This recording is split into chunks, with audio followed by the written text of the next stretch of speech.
Hari Om, Jai Shri Ram. To be standing here after Kapil Tiwari ji and to share the stage with Manoj ji is like trying to put a touch of snow to the already white, pristine Himalayas. So you can only attempt, but there is no illusion of perfection or no illusion of competence here. But there are things that I really admire about the Young Thinkers Conclave and in generally the team that runs Young Thinkers Forum. I was here last year and I'm always very happy to connect with every single member of this forum because unlike a lot of other fests and other events that we see, where they end up being just a one-time occurrence, I know the dedication, commitment and the passion that the leadership of this conclave and this forum has to develop a truly unique and truly potent intellectual movement. This is one of those rare forums or rare teams that has managed to convert an idea into a movement. And that is really the need that we have when we talk about a true intellectual renaissance, when we talk about Swatantra. Because, a lot of people talk about ecosystem, but developing an ecosystem is a matter not just of passion and emotion, but also of competence. And one thing that strikes me whenever I come into contact with Young Thinkers Forum and when I share some of the experiences here, is the way the young people organize this in a self-managed and self-run and self-propagating manner. And that is, in fact, if you truly understand how this Young Thinkers Conclave is being run, you also get a clue of the truly Indian way of doing things. When we talk about Indian models of governance, Indian models of economics, Indian models of law, ultimately all of them go back to a certain worldview. They go back to certain principles that inform the structures, the institutions, the policies, and everything else that comes downstream from there. But the fundamental principles, we can understand that as some principles of system. And I know that we have representation from different parts of Madhya Pradesh and some of you from outside of the state as well. Can I get a quick show of hands? How many of us are from political philosophy or political science students? How many of us are from social sciences, history, economics? Thank you. How many of us are from literature? Okay. How many of us are from natural sciences? Right. The Indian pedagogy, if you think about the Indian educational heritage, and I'm saying this because as I was going through the day's events, it was not by design, but it was by, I think, divine order in this one, that it actually gave us a glimpse of the Indian educational philosophy itself. There are three ways in which the tradition and the civilization that we belong to talks to us. The first one is the idea of Prabhu Samhita, or the idea of principles and concepts. My team member and somebody that I'm very proud of, Amritanshu, gave us the strategy and the principles of the civilization today. He spoke to us about the fundamentals of civilization. That is a conceptual and an intellectual and a principle-based approach. The second session, Kapil Tiwari ji took the second route of the civilization, which is the Mitra Samhita. In fact, he mentioned this. Although his stature is that of a legend, he said, I'm here as a friend. Mitra Samhita is what the Itihasas do. But all the knowledge we could potentially say that ended by the time we had Upanishads. All that had to be said was potentially said. But the civilization did not stop there. The civilization created Itihasas. It gave us Puranas. It gave us all the stories because it understood that the fundamental way that we make meaning in life is not through principles alone. In fact, a majority of us do not understand concepts. What we understand and what we relate to are stories. And we will never forget Kapilji's speech today because it spoke to us as a friend. It became the Mitra Samhita. But the civilization realizes that there are a few stubborn individuals amongst us, that is just the nature, that we don't even listen to friends. We don't listen to concepts, we don't listen to friends. We listen and adapt when something that we love talks to us and demands certain things from us.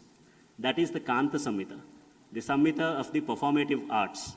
And if you understand the Indian civilizational design, it does not leave any of us. It does not leave any of us untouched by sacredness. Whether it is through the principles, the Shastras, whether it is through the Itihasa Puranas, the Mitra Samhita, or it is through the performing arts in Kanta Samhita, it will make sure that you experience the divine. That is the very reason you're born here in this land. This is the land that you are born in to try and understand, get a glimpse of moksha. and that is the design. So when you think about these models of governance, economics, politics, it's very important to realize that they come from a far greater worldview, and to understand the system that is there, and for each one of us, because this is not just another conversation that we are having and we forget. Like I said, this is an intellectual movement that this team is trying to build. It means that we need to understand what is our place in this big, large scheme of things that we are talking about. And to do that, I would urge, whether you are from sciences or arts or humanities, social sciences, there is a need to develop an integral mind. This entire discipline-wise focus is itself a result of a certain historical accident that we had. When Europe began thinking about religion and how to explain religion to the world, it is when they gave birth to the university structure. And it is their fracture, a fundamental fracture between sciences and other parts of human pursuit, that we have as departments, disciplines, and silos today. And there is no reason for us to actually, if we are going to be Swatantra, the first thing that we need to do is drop these silos and develop that integral Hindu mind.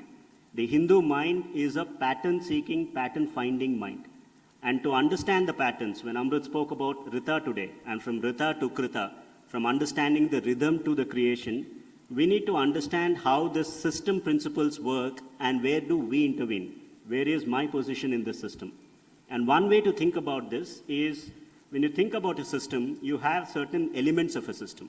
Think about this conclave, this conference itself. Each session is an element. Each speaker is an element. Each day is a structure. These are all the elements. Some of us can work on the elements. You can create a new session. You can create a new experience. You can create a new performing art. That is one level of intervention. The next level of intervention is how all of the 2-day sessions come together. What is the binding principle which makes you have a coherent idea of what you're trying to do? One session followed by another, another followed by some performance. Is there a continuity to this? Which is what we discovered in the civilizational conversation today. If you are a slightly more complex thinker, you will start thinking about the connections. Now, if you are also adept to think beyond the connections, you will understand that the true enduring governance and true sustainable structure is when you fix and work on the purpose. True system thinkers who actually work on enduring change don't just tinker with the elements. They don't tinker just with the flow between the elements. They fix the purpose. Because it is only by fixing the purpose that you can constantly reorient the team, the organization, the nation, the state towards that goal. The potter's hand that we discussed in the morning is actually making sure that you fix the system goals. So if you want to understand the Indian models of governance and economics and politics, we need to understand what is the system goal that we have. And my conversation in the next 10 minutes is to quickly walk you through the principles as I understand them, because we can think about each of these disciplines separately, or we can develop the integral mind to look at everything at once, to be the Ekasantagrahis, which is the educational heritage we have, and look at how these principles apply to us in the work that we do. It's very important. We are stoking a lot of passion and a lot of ambition here, but it has to be done responsibly. The world that you people, when you go out into the corporate or when you go out into the world of work, is not going to be easy. Life is not going to be easy. Life will intrude. So how will you maintain the passion that you feel today and make sure it's not transient? How do you ensure that your passion for Mahabharati is not just about a performance, but a daily living? How do we make sure that our work, our life is aligned to this long-term goal? That requires not just intellectual labor, but this requires the transformation of the individual, which is the message we got from Kapilji's session, to become sahaj in the pursuit of the Purushartha. That is the purpose that we should fix for YTC. And to understand that, let's just look at what dharma looks like. Any of you have seen this? It was in the news a few days or a few months ago. So we spoke about the Lok Parampara. We spoke about how dharma is not a philosophy. Philosophy is not the way of the land. It is darshana. Darshana means there is a seeing, there is a behaving, there is a being. This news is from about 3 months ago. All of you must have heard of the really tragic rail accident that we had in Balasore, Odisha. The train was completely collapsed and we lost a lot of lives. Very tragic, and I think it moved all of us. 11 days after that incident, I saw this news, and it just told me about everything that I need to know about our civilization in just one instant. All of the philosophy was brought to me in this picture. 11 days after the train accident, the people in the nearby villages, they came together to offer Shraddh Karma for people who died in the rail accident. I want us to reflect on this for a minute. What does this mean? The villagers had no connection with people who died. No state asked them to do this. There is no market incentive. There is nothing that told them that you should actually go and do this. Now let's put ourselves in this place. All of us will feel bad, that is human. But how many of us will take the next step? How many of us will even get the idea that there is something that is happening to the people who departed suddenly, abruptly? Because that is your civilizational belief, that when death is sudden, then there is a problem with the migration of the soul. Right? And how many of us, even if we get the idea, can come together and offer our head, the hair on our head? How many of us will be able to do that? This is the lived reality of Bharat. Some of us see differences, some of us see unity. And in this one incident, in one initiative, it will tell you everything about the Bharatiya metaphysics that you need to know. Everything about the Bharatiya societal organization that you need to know. Culture is not food, travel, selfie. That is just the shallow culture, right? Deep culture is about the meaning of life and death. It is about how do we live our life and what do we live for and what is that purpose that we are thinking about. That purpose has been set in this culture not just for one lifetime. It has been set for us for multiple lifetimes, and like Kapilji said, some of us arrive at that recognition earlier. And when we arrive at that, do we have the ability to then do and act what this demands of us? Those people in those villages did that. Why did they do it? They did it because they realized that there is a problem with sudden death. And for the souls to be liberated, for the soul migration to happen, for Punarjanma to happen, somebody needs to do the Tarpan ritual. And they just organized themselves. There was no state, there was no market. So if we get this, we try and get a glimpse of the principles.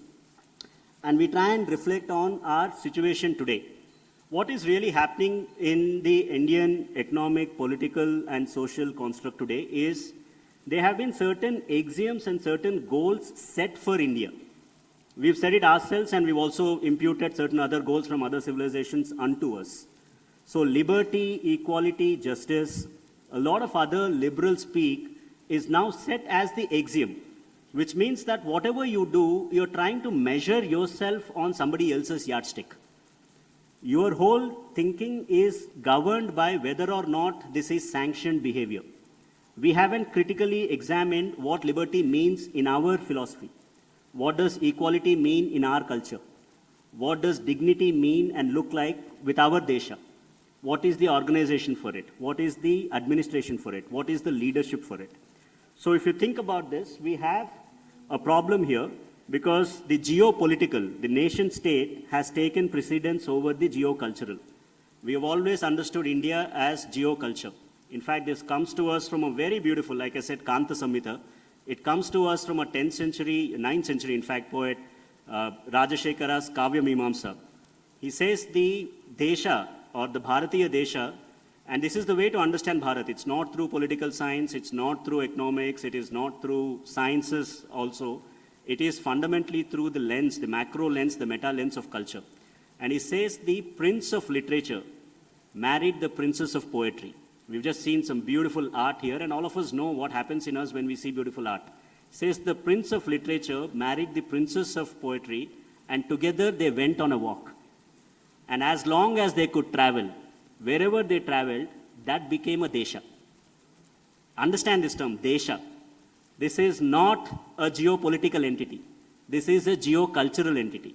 And the poet is asking us to look at this from a Sahridaya point of view. To understand that the rights versus somebody else's rights conversation that we are so immersed in today is not the language of our culture. The language of our culture is something else. It is Rita, it is Rina, it is Tapas, it is Yagya. And we haven't found a meaningful expression of these ideas in the institutions that we've created. The minute we understand these ideas, the minute they become part of our being, policy is just a downstream artifact of it. It will happen. What needs to happen, and for those who are studying systems thinking, Donald Meadows talks about this, that there are multiple points in which you can intervene in a system. Like I said, you can intervene at elements, you can intervene at network, but the highest intervention will always be when you change the mindset, when you change the worldview itself. So if you are able to move from the geopolitical to the geocultural, you will unlock the keys to Bharat. Right? So we have to look at institutions and policies and all the challenges, some of the questions that came up. How do we apply the ancient Indian knowledge today? And like Kapilji said, it's not ancient, it is timeless. The problems that we have of the mind and being, our own apprehensions, our own joys, our own anxieties are eternal. And therefore, the preparation of the integral mind to tackle those challenges should also be eternal. And that is why we talk about Bhartiya Gyan Parampara. Right? So what is the Bharatiya Gyan Parampara and how do we understand this? We can think of this in just three interrelated elements. The first act is to understand dharma. Always remember the image that we saw of the villagers in Odisha who came together to do something that was not their prescribed duty. They did it because they had a different idea of life. To develop that drishti, which is the embodiment of that, which is what the thrust of the conversation was. Once I understand dharma, how quickly can I make it part of my behavior? Once you do that, once you develop the dharma drishti, then the disha will unfold by itself. All we need to do is look at every single act of our society from the dharmic drishti. So the work is internal first. That is why today we are saying it's Swayambodh. Swayambodh is about developing the dharmic drishti. So if you want to understand the Indian political, economic, social structure, understand the self and the dharma of the self first. So if you look at it, what do we need to do? We need to understand the Indic models of constitution to develop something that is fitting with the nation. Now, how do we understand the nation itself? There are 3 or 4 principles. First one, and it's an extremely pragmatic civilization. We do not actually entertain anything that does not have a prayojana. For those of you who do Shastra, everybody is, who is in that lineage will first ask you, what is the artha? What is the prayojana? What is the impact of this? First thing they look at is the guna. What is the essence? From guna, you get the idea of karma. Karma is not fatalism. Karma is the dynamic momentum that you gain through your actions. Then you look at the guna karma, and then you get the idea of the dharma. The direction is set. You know yourself and you know the direction. And the direction is about fulfilling the purusharthas. If you understand the 4-fold aims of life in the Indian darshana tradition, then you already know what is to be done with each system. This is the meta structure, whether it is economics, politics, or social. So every institution, every policy that you study, can we ask a question, what does a purushartha critique look like for this? Does it elevate artha? Does it elevate kama? Does it do it in a dharmic way? Or does it also set a transcendental goal of moksha? If it does not do it, it is not sustainable. We can all have any number of SDGs, we can have very, very macro policies, we can do G20 conversations and papers. Unless a system becomes self-regulating through individual actions, you will not have sustainability. And this is the blueprint for sustainability. Why is it that we have dharma, artha, kama, moksha? Why is it not kama, artha, dharma, moksha? Or artha, kama, dharma, moksha? It is because dharma is that balancer. It is that harmonizer. So in every situation, whether it is in personal life or in policy making, the impact or the thinking of this civilization has always been about harmony. How do you create that sense of balance and purpose? And they've created certain structures. There are 3 elements that we need to understand in this structure. One is the Rajya, the Rashtra, and Desha. The Rajya is the units that keep merging based on what is the political identity at that time. Rashtra is the protection of the geocultural. Desha is the mapping. The first thing that we learned about civilization today is that when there is a harmony between man and nature, linked by geography, that is when you get civilization. So what our ancestors did, what the Indian way is to think about Desha, Rashtra, Rajya simultaneously. And this is a language that we need to bring back into the political economy. Today, we don't have the idea of a Desha. That is why you have the challenge of what's happening in Karnataka today. You have Kaveri and you have Tamil Nadu and Karnataka. Doesn't matter which political party comes to power, as long as your identity is linguistic, state level, with the small state, you will never get a geocultural sense. So if you don't have that administrative structure, if you don't have the vision of Desha, you will eventually downstream have conflicts. I come from Telangana, right? Telangana was obviously carved out of the United Andhra Pradesh. There is one culture. But today we will fight over the Godavari waters. We will fight over the Krishna waters. Because we haven't built the next level of unity. We've in fact subtracted what was. From the unity of Desha, we've started becoming very, very small units of Rajya. So the geopolitical has taken precedence over geocultural. That is something that is not going to endure. So if we have to do this, we need to understand the principles and structure. The principle is very simple. Governance, Mahabharata tells us the sum total of all knowledge is governance.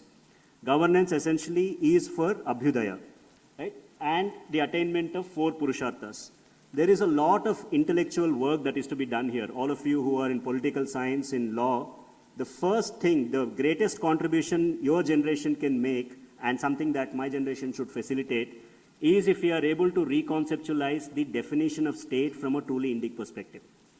We've only looked at state as monopoly violence. We've looked at state as the enforcer of law and order. Nobody today has articulated state as a means of Purushartha. Can state become the enabler for you and I to attain our moksha? Because the question about temples in the morning, right, that is coming to us from a situation that we find ourselves in where we are framing it. Framing is everything. We are framing it as state versus society. That is our reality today. But the ultimate strength is when the state also understands the true philosophy of the temple. When the state becomes the Purusha, which is then facilitating the Purushartha for all of us. And that requires a new formation of a theory of what is the state, what is a polity, what is the purpose of that. This is not simple work, this is non-trivial work. This is not just emotional, of course emotion is a part of it. There is deep intellectual labor that we need to actually get down to, compare the theories of state across the world, look at the constitutions that come from that, and posit and critique all of that from the Purushartha lens. This Swayambodha, Shatrubodha dimension is not just about a single unit that we see on the road, whenever that comes up in a day. It is to actually reorient the state that we have towards the Bhartiya way of looking, towards fulfilling Purusharthas. So I call upon all of you to engage in that deeper act. There is a lot of self-fulfillment that happens, when we gather, and that's necessary. This is the energy that can give us the confidence to come together. But this energy should be channelized towards the deeper work that needs to be done within a generation if we are to regain our ideas of being. Now, if you look at this was, there was a nice, very great civilizational, cultural gesture recently when the new parliament building opened up of the scepter, right? All of you have seen that, the Sengol. How many of us are aware of the Sengol ritual? What does it signify, right? Some of you are, right? So the king holds the Sengol and he says, I am the king, right? But then the Dharmadanda says that you are not that. You are not that. Your power is drawn from representing and facilitating dharma. So the political is not the highest. The political is subservient to the dharma way of living, right? And that is what that ritual or that ritualized enactment really indicates. So if you want to understand the Indian law of governance, it is the idea of different kinds of power, each serving each other, but all of them under the broad rubric of dharma. So how does it translate into specific decision making in a society? What can we understand from a study of history to look at the Indian way of decision making? The Indian way of decision making for the king, because ultimately, if you think about the structures that we had, Arthashastra was about making the person who is holding power capable and accountable. Any system design, any institutional design, any policy works when you fuse the accountability with ownership. Today, if you think about the 3-tiered structure that we have, the union, the state, and the third tier, we have the third tier, but the third tier does not have the ability to raise its own taxes, to determine its own development agenda. So which means that you've created a structure, but you haven't given the resources to it. You haven't fused accountability with ownership, which was not the way in the Indian tradition. The Indian tradition was that the governance has to be prajaranjakatva, that is why it's Raja. There has to be siksha dakshata and protection of the softer elements. Culture was always given a high pedestal in the Indian civilization. In fact, Arthashastra's prescription for the daily regimen of a king is that the first thing that the king should do is to meet with the artist of that region.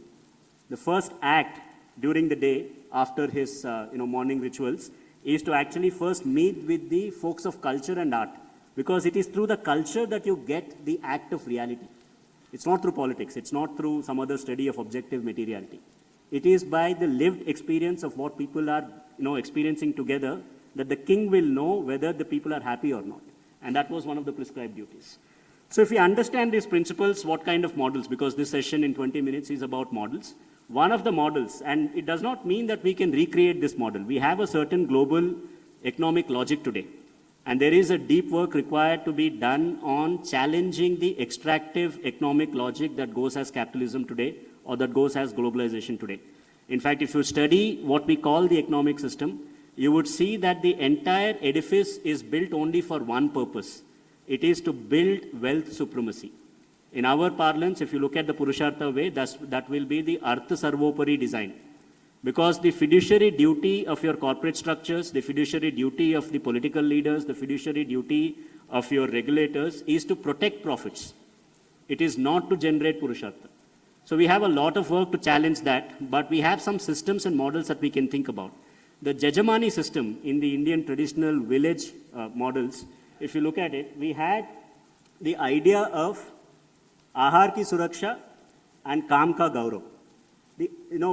Amrutanshu explained to us that in every civilization at any point in time, you have some fundamental problems. There are different tribes and there are warring clans and there are fissures between those. And this civilization solved it through a different means, through the Purushartha means. That's what the entire essence of that session was. What is the model it created? It created a model where each unit, where the Swabhava and Swadharma alignment gave it a productive purpose, which meant that the unit experienced dignity. I am getting a feedback from the rest of the society that my skill matters, that I matter to you.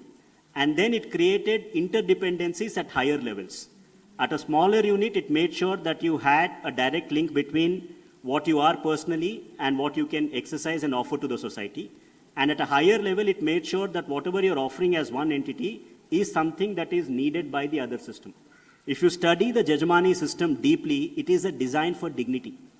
It is the system through which we realized how to resolve conflicts without getting into entropy, without actually disintegrating. The invisible potter's hand is the Purushartha-based models like Jajamani system. So I invite all of you to understand these systems. And one principle that you can think of whenever you're doing this is the linkage between the Purohita and the Yajaman. If today we all agree that we are doing a collective yajna, there is a structure and architecture to yajna. The structure is that the Purohita is responsible for executing the yajna as per the ritual or as per the Shastra, as per the Veda. And the benefit of that has to go to the Yajaman. And that Yajaman has to redistribute that to the entire society. You see this. This is a surplus generating system. It's not an entropy generating system. What I am good at, I do, I offer that to you. You use that, generate more, and you redistribute. The challenge we have in a policy making world today is that we are talking about redistribution, fundamentally forgetting how to create.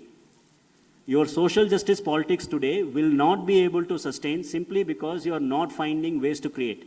That is why I am personally very excited about the new scheme that has come out, which is the Vishwakarma scheme. For the first time, I am seeing an articulation of a policy which is talking about arts, craftsmen in their traditional setups and how to encourage that and how to create market linkages. That will be a way to create surplus and transfer that surplus to the rest of the society. So I want us to think about these things a bit more deeply. The principles of Purushartha, the principles of Rita, Rina, Dharma, the principle of offering what you are good at as the yajna and creating the surplus through that, and the models and structures that we can create where you and I, by just doing what comes naturally to us, are able to experience dignity and respect. That is the purpose of my talk today. Thank you. Namaste.